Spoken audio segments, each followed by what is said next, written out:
Okay, we're still working through the first part of 1 John 1, making some more observations after we've noted the structural markers and have begun to mark some of the observations and looked at the conditional statements. Yesterday, I was trying to line up these guys, the senses, and you may have noticed that I missed seen here. So I'm going to put that over here, and I'm going to go ahead and put that as highlighted as green. So you can see he's repeating pretty densely this whole idea of the senses. And then the idea of testifying and proclaiming, I'm going to put those out as well. We testify and proclaim. Those are also verbal. So we're talking. He's showing the sensitive, and then he's also the senses, and he's also talking about sharing sharing what he knows, and then manifested is also visual as well. So you've got very much this whole idea of a physical being that he's dealing with. So proclaim, I'm going to line that up as well so we can see that as well. We've lined up fellowship. So proclaim to you also so that you too may have fellowship. Indeed, that we talked about that being emphasis. So with the Father and the Son, Jesus Christ. These things we write so that our joy may be complete. We talked about that. So this is the message we have heard from him and announced to you, that God is light, and in him there's no darkness at all. And one of the things that I've done over the years is I've worked through this stuff. I sometimes get frustrated that I'm seeing stuff that when I did this first time, I was preparing for Sunday school, and I was seeing things that I knew I wasn't going to have time to share, but I wanted to capture. So what I've begun to do is I'll put my cursor over at the end of the table, and I'll hit return, and then I'll highlight this and go to layout, and I'll convert this to text and make it with paragraph marks, which gives me a place to write.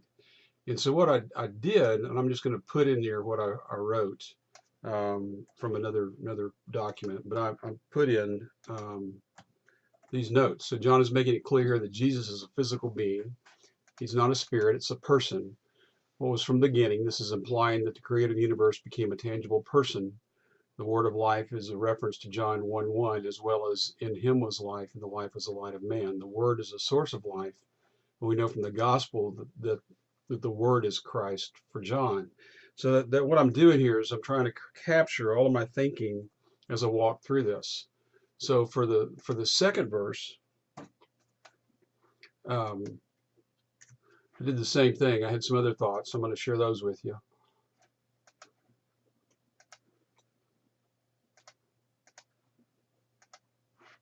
And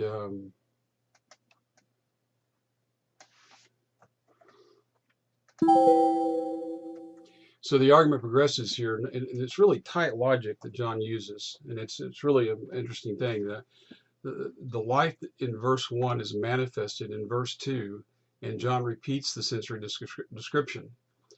He saw it. It was not a theoretical or invisible. It was seen. Then he turns and says he's proclaiming what he saw to us. Then he goes back to John 1:1 and repeats the notion that life was with the Father and was manifested or revealed to us. So again, the idea of John 1:1, he's referring back again to the reference to John 1:1, and I forgot to mention that over here. I'm going to actually put that in the notes. So this is again a reference to John 1:1. So this is some of the things I do to make sure I'm capturing everything I'm thinking about, everything I'm seeing. So I make observations, and I'm trying to summarize what I see. This should be one over here. So I got one. So what we have seen, what we have heard, we proclaim to you also, so that you may have fellowship with us, and our fellowship is with the Father, with the Son, Jesus Christ. And again, I made observations on these, and I'm going to put these up, and we'll talk through them, and then we're going to be done for the day. So convert that to text, paragraph marks, okay. And then I'm going to go over here and copy those in. And I'll read these to you as well, and you can look at them. You can see how I'm responding to the text. So the theme of sensory perception and proclamation of what was tacitly experienced continues with the purpose given. So he's giving the purpose that he's doing it. That's the purpose here. The stated purpose is so that the ones proclaiming can have fellowship with the ones to which they proclaim, or to whom they proclaim.